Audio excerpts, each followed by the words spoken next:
it down. What the fuck you hit my phone for? I'll fuck your ass up, motherfucker. Yeah, buddy, we got tomatoes, lettuce, jalapenos. We got it all here. But not everything today is happy. It's sad to announce, oh, and some field corn. I don't know how this got here. I got to get rid of it whenever I get back. It's sad to announce that the Xterra is finally been sold. I guess it's kind of a good thing. The channel just, we needed something new. But this thing was so good to me. I love this truck. I loved everything about it. I never once left me stranded. And now that I'm trying to sell it, or did sell it, I did a deep cleaning on the inside. Everything's been detailed. So it's kind of sad that I get to see what the truck actually was underneath all the crap I had inside. And it's like, wow, I could have enjoyed this truck so much more if I would have taken better care of it, or actually appreciate what I had. Was able to get $5,400 for her. She still has fresh tires on them. I mean, I think they have maybe 4,000 miles on it, so they're pretty much brand new. I think the only thing it needs is a muffler. That's about it. So $5,400, I feel like that's a pretty good amount of cash for this thing because she's getting old. 125,000 miles. Time to get rid of her. So this is the goodbye drive for the Xterra, the final farewell. It's gonna be sad, like I said, but it's time to move on, that's for sure. So the main point of this video is to go into what happened over the weekend. It was pretty insane. Mike and I, StreetSpeed717, my girlfriend and his girlfriend went to Hershey Park. This is gonna be fun. I lost my suction cup mount. I don't know where that went. Oh, the Hero 6 is working again. I figured that mess out.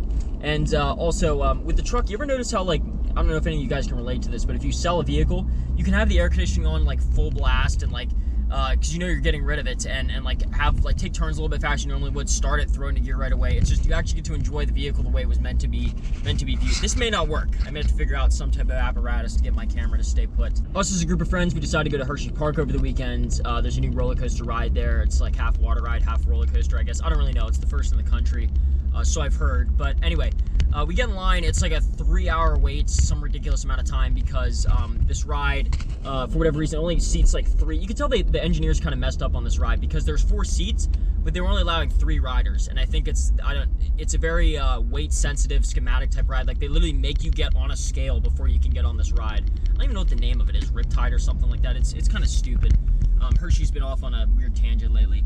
But anyway, we get in line, and there was this family, about a group of 10 of them, that were in front of us, but it was like you cross each other in like the zigzag. So like by in front of us, I mean there were probably like 30 people in front of us, but they were like next to us in the snake of the line. So we were always like really close to each other, and they seemed to be arguing, yelling amongst each other, but not very much, very loud, and but it wasn't that big of a deal. So we're all hanging out, and it seems as though this family is arguing a little bit more and a little bit louder than usual. So it became to a point where it's like, okay, this family is now arguing with another family. Like, this is kind of getting out of control. So we're kind of just sitting there trying to mind our own business. It's like, hopefully this gets diffused. Very awkward, tons of kids around, and it's just like, God, these families have to fight like this. So we start talking amongst each other like, this is ridiculous, and hopefully nothing bad happens, because whenever you're in a line like that, first off, you're contained. So like, even if a family wants to disengage from a fight, like say they start throwing blows and they want to disengage, there's no way to, because you're on like these cattle chutes of a line. You're forced to be close together, and there's just no real route for an escape. So it was this big family of 10 against, I'd say, a family of 3, and it was a mother, a father, it seemed like, and a kid. And the way it was explained by the family of 10 to us was that their kids were jumping in and out of line, and this upset the other family. And for what they thought that they were jumping in line. So from that, I only got one side of the story. But from that perspective, it's like, okay, that family of 3 is stupid. Why would they get upset? We're all trying to have fun here. Let the kids like do their thing. Even if they're being a little bit annoying, you kind of tolerate them. The family of 10 kind of went insane and started screaming at this other family, like just attacking them, screaming at them. So now the fighting has progressed to become so bad that the father of the family of 10 has moved on to getting in the family of 3's face, in the dad's face, and just screaming at him. They're about to come to blows, seconds away from fighting, and no one is doing anything that's near them. Like, everyone was just standing like just sheep or deer in the headlights. It was so disappointing to see society just act this way. And Mike obviously then steps up. He has to go through all these rows to get to this family to try and defuse the situation, which he did so successfully. Mike was actually able to separate the two, and it seemed like that was going to be it. But as soon as I saw Mike go off into this crowd of people to try and separate the fight, I'm like, okay, like, I need to protect my friend in a sense, because I'm not a big guy, he is, in a sense of like a legal sense. Say they start hitting him or attacking him, or say these two families do start punching each other. Also, I'm in a public place, so I pull out my phone and I start filming this. So now from this point on, I have video footage, and we'll be able to show it to you, of what happened in this fight. So about 3 seconds into me pulling my phone out and starting to film this altercation, the whole family is looking away from me, the family of 10, and it seemed like their kid, I guess, he was about age, maybe 18, 19 years old, could have been younger, I don't know, turns around and sees me filming.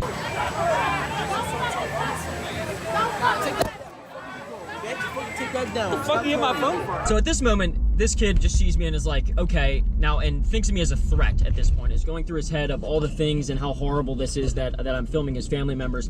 And I believe what went through his head at this moment was, okay, my dad is over there fighting, and this guy is about to get video evidence of him, my dad doing something illegal, and it upset him. So in an attempt to protect his dad, he then takes the anger of what's going on away from him and directs it towards me. That's one theory. The other theory is he's so pumped up that his dad is fighting and can't do anything about it that he just can't help himself but to create another altercation in an attempt to seem useful, I guess. Obviously, I contribute to this getting out of hand because I'm threatening this person at this point. I mean, he is as well. The audio is a lot more clear on my end because the phone is close to where I'm at.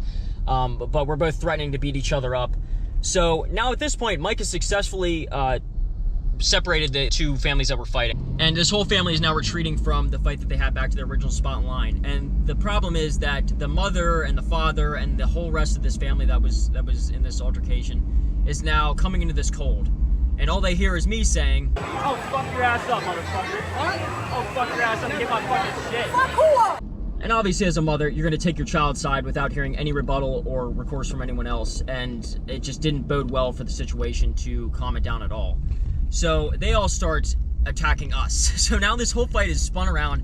We're getting attacked, and obviously, like, my girlfriend and my sister or Mike's girlfriend are trying to separate the fight. Which just isn't. It's not going to happen at this point. There's no separating of this happening whenever a mother hears that you're going to beat the shit out of her son. So they start attacking my girlfriend and sister. So then they get into this. So now we're all screaming at each other. Everyone's mad. Mike comes back like thinking, okay, I'm the hero here, I separated the fight, to all of us being in a fight like, what the hell is going on? I just remember him saying, what the hell is going on? The second he walks back into line. So poor Mike has to, he doesn't get the hero's welcome that he was expecting. Oh, fuck your ass up, motherfucker. What? Oh, fuck your ass up and get my fucking shit. Fuck who up? Fuck hit my throat. That's the right fucking one. Come here right now. That's the right fucking one. Hit my fucking throat. Who the fuck are you? Alright, go around. Turn around and keep going. That's what you gotta do. Yo, tell your boys not fucking hit my shit. Excuse me? What you said? Excuse me? Something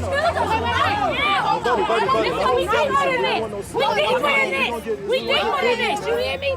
Don't make me go get more people. That's what I'm saying. Don't touch no fucking body over here. Little white girl. Shut up, little white girl.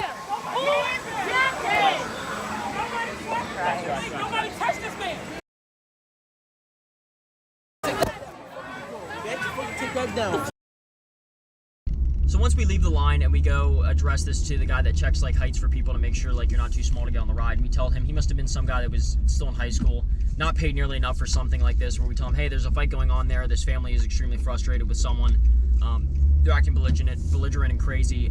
He just sort of has a panic attack, so like, okay, you're not really gonna help us in this situation. So we go on to get a security guard.